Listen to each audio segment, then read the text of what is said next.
लगा था कि विपक्ष की तरफ से कुछ सकारात्मक, कुछ रामलला के मंदिर में विराजित होने के बाद सद्बुद्धि आएगी, लेकिन अध्यक्ष जी महोदय, उस राम जन्मभूमि आंदोलन से जुड़ी होने के नाते मैं आज इस नए सदन में नए प्रस्ताव को समर्थन देते हुए देश के यशस्वी प्रधानमंत्री जी का संतों की तरफ से, देश की जनता की तरफ से अभिनंदन करती हूँ, वंदन करती हूँ। माननीय सभापति महोदय, शायद मुझे लग रहा है गौरव गोगोई जी ने गोली चलाने की बात कही, शायद मुझे उनको याद दिलाना पड़ेगा। जब कार सेवकों के ऊपर इनकी सरकार के समर्थन में रहे, इनके साथ में है, इंडिया के गठबंधन में है, क्या एक बार भी कांग्रेस ने उन कार सेवकों की छातियों से जो रक्त बहा था, अयोध्या की गलियां रक्त रंजित थी, सभापति महोदय में वहां थी, क्या कभी इस कांग्रेस ने खेद प्रकट किया? माननीय सभापति महोदय, ये 500 साल का संघर्ष, यद्यपि बाहर के व्यक्ति का नाम नहीं लिया जा सकता, लेकिन आज जब मैं इस प्रस्ताव पर बोलने के लिए खड़ी हुई हूं, आज मैं श्रद्धेय स्वर्गीय अशोक सिंघल जी का स्मरण करना चाहती हूं। माननीय सभापति महोदय, मैं महंत वैद्यनाथ जी का स्मरण करना चाहती हूं। मैं स्मरण करना चाहती हूँ रामचंद्र परमहंसदास जी को। मैं 2082 की घटना का उदाहरण देना चाहती हूँ। उस कुंभ की साक्षी मैं भी थी, जो संत कभी छत के नीचे नहीं रहना जानते थे, जंगल में रहते थे, पेड़ों के नीचे रहते थे। ऐसे पूज्य वामदेव जी का भी मैं स्मरण करना चाहती हूँ। मैं दोरा बाबा को भी स्मरण करना चाहती हूँ, जो कभी झोपड़ी में रह करके जीवन व्यतीत किया, लेकिन अशोक सिंघल जी के आग्रह पर उस प्रयागराज के कुंभ में सारे संत राम जन्मभूमि के लिए इकट्ठे हुए। इसके लिए यदि श्रेय आंदोलन के लिए देना चाहूंगी तो मैं श्रद्धेय अशोक सिंघल जी को देना चाहूंगी। अध्यक्ष महोदय, अभी बहुत चर्चा विपक्ष की तरफ से हुई, बापूजी की बात हुई।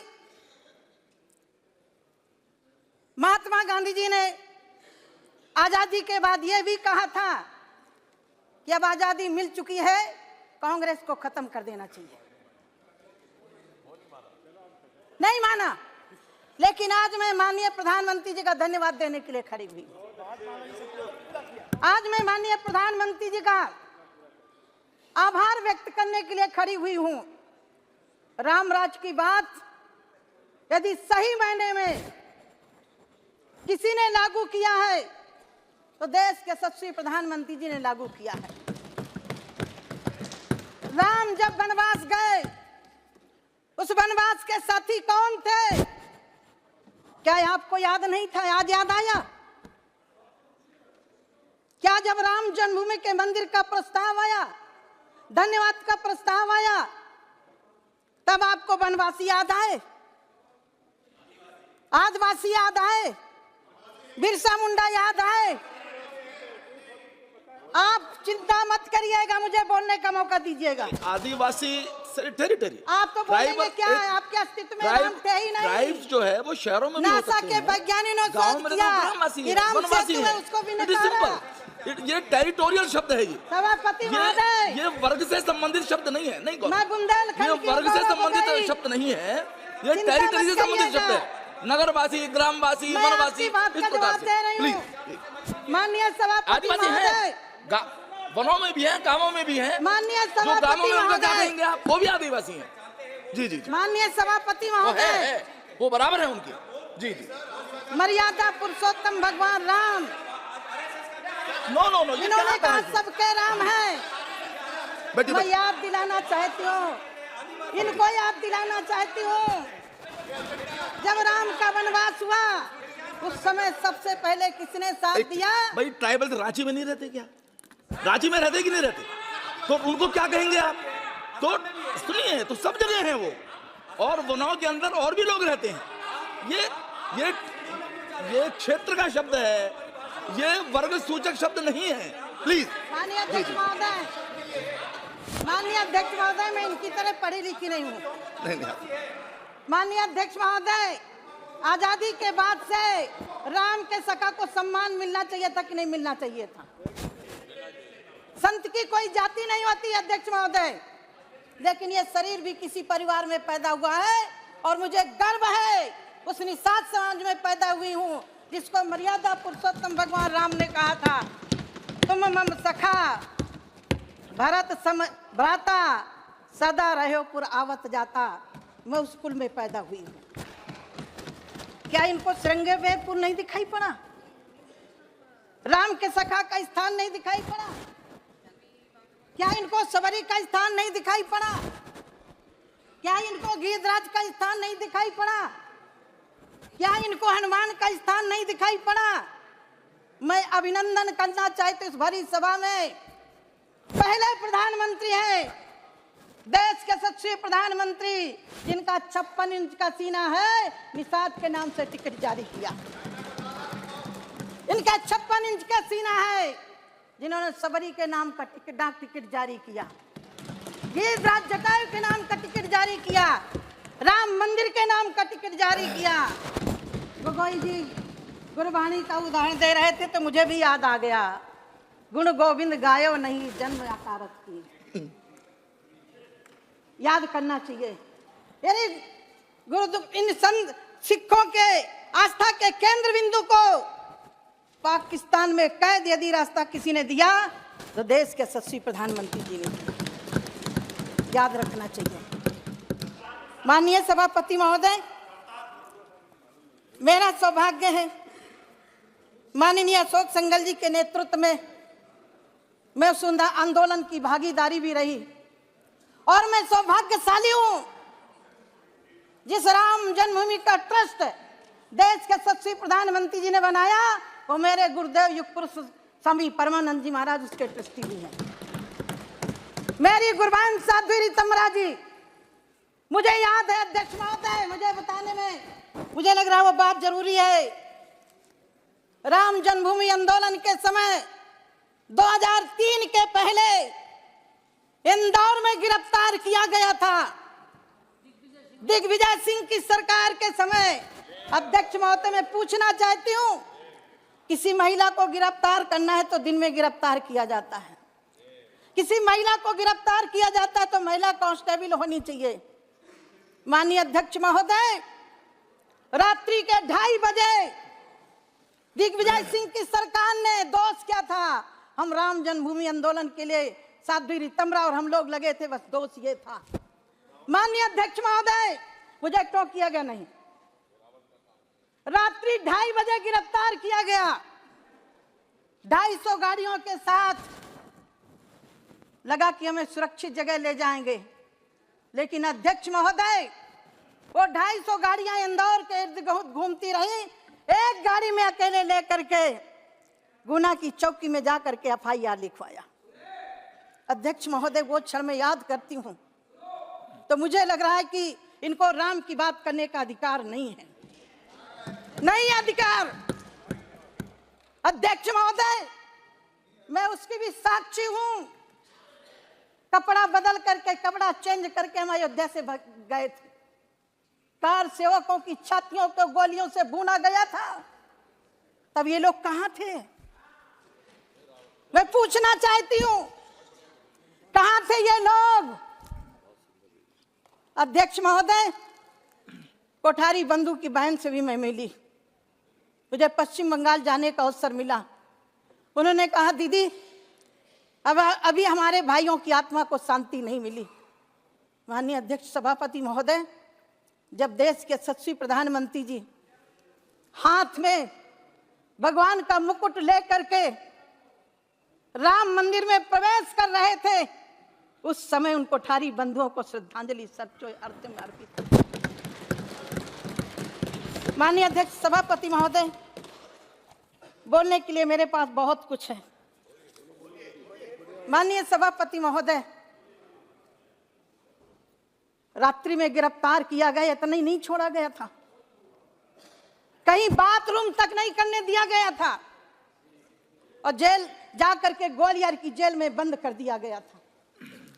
अध्यक्ष महोदय, हम किसी से बात नहीं कर सकते थे और शायद माननीय राजनाथ सिंह जी को याद होगा एक घटना, वो घटना मेरे दिल में कौंध गई जब बुंदेलखंड के विधायक बादशाह सिंह को मुलायम सिंह की सरकार के समय उठा करके काउंटर करने के लिए ले जाया गया था। माननीय जी वहां गए थे, मुझे वो बात याद गई कि कहीं हमारा काउंटर ना हो जाए। क्या ये है इनकी चर्चा करने का विषय? क्या ये रामराज की बात कर सकते हैं? अध्यक्ष महोदय, मैं हाथ जोड़ के प्रार्थना करती हूं आपसे। मैं पहली बार सदन में आई थी, मेरी बुंदेलखंडी भाषा से एक शब्द निकल गया था, पार्लियामेंट को 8 दिन नहीं चलने दिया था। ये नारी का सम्मान है। सभापति महोदय, न राम का सम्मान न नारी का सम्मान। महोदय, मुझे उस दिन बहुत पीड़ा हुई थी। आज मैं प्रधानमंत्री जी का आभार व्यक्त करना चाहती हूं।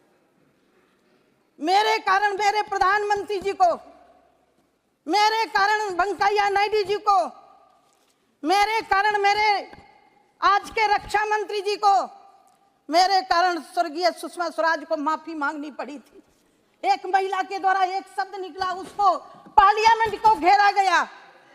अध्यक्ष महोदय, इसके लिए कौन जवाबदेही होगा जब मौत का सौदागर कहा गया प्रधानमंत्री जी को? इसका जिम्मेदार कौन होगा अध्यक्ष महोदय? जब मेरे प्रधानमंत्री जी को जहर की पुड़िया कहा गया और ये कह दिया गया कि बाहर बोला गया शब्द है। माननीय अध्यक्ष महोदय, इनसे उम्मीद नहीं है। आप गौरव गोगोई जी सुन लीजिए, मैं सुनती रही हूँ। बैठो बैठो, आप बैठो बैठो, आप बोलिए। माननीय सभापति महोदय, माननीय सभापति महोदय, जब घाव होता है, मिर्ची लगती है तो जीवन तो उठेगी, जरूर उठेगी और उठना भी चाहिए। देश की जनता देख रही है कि तुमने राम के साथ क्या किया। कोर्ट में खड़े होकर के 2019 के पहले माननीय अध्यक्ष महोदय, इन्हीं के वकील खड़े हो गए थे कि अभी न्याय नहीं होना चाहिए राम के मंदिर के लिए। क्या बात कर रहे हो? किस मुख से राम की बात कर रहे हो? तुम्हारा अधिकार क्या है राम के विषय पर बात करने का? कोई अधिकार नहीं है। कोर्ट में खड़े होकर के मैं न्यायाधीशों का सम्मान करती हूँ और देश के यशस्वी प्रधानमंत्री जी का भी अभिनंदन करती हूँ और ये कहना चाहती हूँ, राम मिले केवट के विश्वासों पर,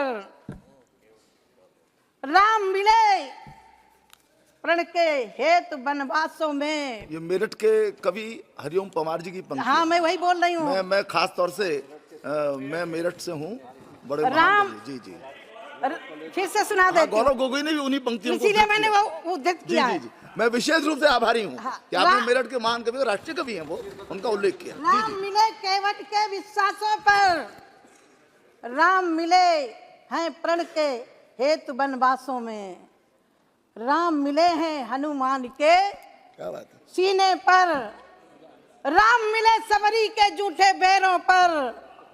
और आखिरी मैंने जोड़ा अध्यक्ष महोदय, राम मंदिर मिला है नरेंद्र मोदी के 56 इंच सीने।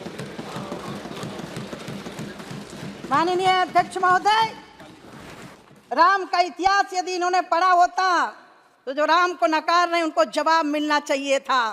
रामायण फाड़ने वालों को जवाब मिलना चाहिए था, लेकिन नहीं दे सकते। अब कहते हैं, हमारे यहाँ कहावत है, यदि छछूंदर सांप निगल लेता है तो ना उगलते बनता है और ना ही निगलते बनता है। वही स्थिति है इनकी। मैं अध्यक्ष महोदय कहना चाहती हूँ, रामचरितमानस पढ़ते तो राम तुम्हें भी बनना होगा। चलो राम के पद चिन्हों पर अब इतिहास। अध्यक्ष महोदय, जब गरीबों की बात कर रहे थे, मैं तो आज अपने विषय पर सीमित रहने वाली थी, लेकिन इन्होंने छेड़ दिया, और जब छेड़ोगे तो हम छोड़ेंगे भी नहीं। अध्यक्ष महोदय, कल मैंने उस हाउस में जवाब दिया है। अध्यक्ष महोदय, यदि इन्होंने गरीबी दूर की होती तो आज 4 करोड़ लोगों को घर देने की हमें जरूरत नहीं पड़ती। वो कौन है? वही है सवरी के लोग, वही है निषाद के लोग, वही है जटाई के लोग, वही है रीछों के लोग, जिनको समाज में मर्यादा पुरुषोत्तम भगवान के पद चिन्हों पर चलने वाले युग पुरुष नरेंद्र मोदी जी ने दिया। माननीय अध्यक्ष महोदय, ये कह रहे हैं गरीबी दूर हो गई। मुझे बड़ा आश्चर्य होता है, गरीबी दी किसने है? अध्यक्ष महोदय, आज मैं थोड़ा अपने बचपन की बात जरूर बताना चाहूंगी। जब इन्होंने कहा मैं तो राम जन्मभूमि तक सीमित थी, मुझे आगे नहीं बढ़ना था। सन 82 में मैंने घर छोड़ दिया था। मेरे पिता दूसरों की ईंटें पाथ के अपने हम लोगों को पालन करते थे। सन्यासी हो गई थी 14 साल की आयु में। श्रीमती स्वर्गीय इंदिरा गांधी जी हमीरपुर जिले में सुमेरपुर ब्लॉक में गई थी। संत थे, सरल स्वभाव था। हमने सुना कि प्रधानमंत्री जी आई हैं, 14 साल की आयु क्या होती है, लेकिन पहली स्पीच थी कि हम गरीबों को घर देंगे, गरीबों को भूखे नहीं सोने देंगे। अध्यक्ष महोदय, मुझे बड़ा विश्वास हुआ। मुझे लगा कि मैं तो घर छोड़ के चली आई, अब मेरे पिता को पक्का मकान जरूर मिलेगा। अध्यक्ष महोदय, ये नारा 14 तक चला, और मेरा सौभाग्य अध्यक्ष महोदय, गरीब की बेटी को, गरीबों को घर देने का अधिकार यदि किसी को दिया है तो मुझे दिया है। मेरे सहन से हो रहे हैं। अध्यक्ष महोदय, सूखा पड़ा था मेरे गांव में, नहर की खुदाई हो रही थी। शायद 12 साल की आयु होगी। काम के बदले अनाज की घोषणा की गई थी। मैं भी जाती थी इतनी मिट्टी उठा करके, ज्यादा अनाज मिले। अध्यक्ष महोदय, लाल जुंडी मंगाई गई थी। मेरी माता रोटी बना के खिलाती, जुंडी माने ज्वार। मेरे बुंदेलखंड की भाषा में क्या करूं, है तो हम बुंदेलखंडी। 100 दंडी एक बुंदेलखंडी पर्याप्त होते हैं। अध्यक्ष, हाँ जी, हाँ जी, हाँ। बुंदेलखंड बहुत प्यारा क्षेत्र है जी। अध्यक्ष महोदय, मैं वो दिन याद करती हूँ। मेरी माँ यदि आटा बना के रोटी खिलाती तो पूरे परिवार का पेट नहीं भर सकती थी, दलिया बना के खिलाती थी। मैं आभार व्यक्त करती हूँ देश के यशस्वी प्रधानमंत्री जी का। कोविड जैसी महामारी के समय पर एक भी परिवार भूखों नहीं मरा, और काम की जरूरत पड़ी तो मनरेगा में पैसा बढ़ा करके लोगों को काम भी दिया। सभापति महोदय और वक्ता भी हैं, लेकिन आज मेरा दिल अंदर से रो रहा है। रो इसलिए रहा है जिसके लिए सबरी प्रतीक्षा करते बूढ़ी हो गई थी तब राम गए थे। हमारे पूर्वज 22 पीढ़ी खप गई इस आंदोलन के लिए। मैं उस दिन रो रही थी अयोध्या में, जब प्रभु राम भव्य मंदिर में प्रतिष्ठित हो रहे थे, भगवान के उस विग्रह को देख करके, और देश के यशस्वी प्रधानमंत्री जी के कर कमलों मैं रो रही। अध्यक्ष महोदय, मेरा सौभाग्य है कि मैं आंदोलन की भी भागीदारी रही। और एक शंकराचार्य जी का श्लोक है, यद्यपि उन्होंने कहा कि बहुत ग्रंथ हैं, रुचि नाम वै चित्राद द्रज कुटनाना पतजुसाम प्रणाम गम्य तमसी पैसाम मरणयो। हमारे जितने भी उपनिषद हैं, वेद हैं, शास्त्र हैं, पुराण हैं, अष्टादश पुराणेषु व्यासस्य वचन द्वयम परोपकाराय पुण्याय पापाय परपीडनम। मोदी जी ने वो काम किया है जो राम ने किया था। अध्यक्ष महोदय, गरीबों की चिंता की है, पिछड़ों की चिंता की है। ओबीसी कमीशन की मांग कब से चल रही थी, ये किसने दिया? 56 इंच के सीने ने दिया। सभापति महोदय, मुझे 10 मिनट समय मिला था, मैंने समय ज्यादा ले लिया। वेदांत हमारा स्वाभिमान। अध्यक्ष महोदय, मैं वेदांती गुरु की शिष्या हूँ। जानती हूँ कि ब्रह्म सत्यम जगन मिथ्या जेऊ ब्रह्मायु न परा। शंकराचार्य की परंपरा को जानती हूँ, जहाँ उनकी दृष्टि में ब्रह्म सत्य है, जगत मिथ्या है। ये संसार तीनों कालों में नहीं है, लेकिन वहीं देश को जोड़ने के लिए चारों मठों की स्थापना भी करते हैं कि पश्चिम का व्यक्ति उत्तर जाएगा, उत्तर का व्यक्ति दक्षिण जाएगा। लेकिन जब शंकराचार्य जी का अपमान किया जा रहा है, सभापति महोदय, वेदांत हमारा स्वाभिमान, वेदांत हमारा स्वाभिमान, श्रेष्ठता हमारी सीता है, हर रोज हमारी रामायण, हर श्वास हमारी गीता है। सभापति महोदय, जब तक होती शांति हृदय में, इसको बहुत गंभीरता से सुनिए सभापति महोदय, आपके माध्यम से मैं देश को अवगत कराना चाहती हूँ। इनकी सरकार के समय मेरे सैनिकों के सर कत्ल करके पाकिस्तान ले गया था, लेकिन मेरे प्रधानमंत्री जी के सीने में 56 इंच के सीने ने घर में घुस करके मारा। जब तक होती है शांति हृदय में, तब तक होते हैं केवल भारत के। जब प्रलय युद्ध छिड़ जाता है, तब हो जाते हैं महाभारत। इसलिए मैं सभापति महोदय आपके माध्यम से ऐसे प्रधानमंत्री जी को हम करते हैं अभिनंदन, ऐसे प्रधानमंत्री जी को हम करते हैं वंदन। और सभी साधु संतों की तरफ से मैं बारंबार करती हूं अभिनंदन। जय श्री राम।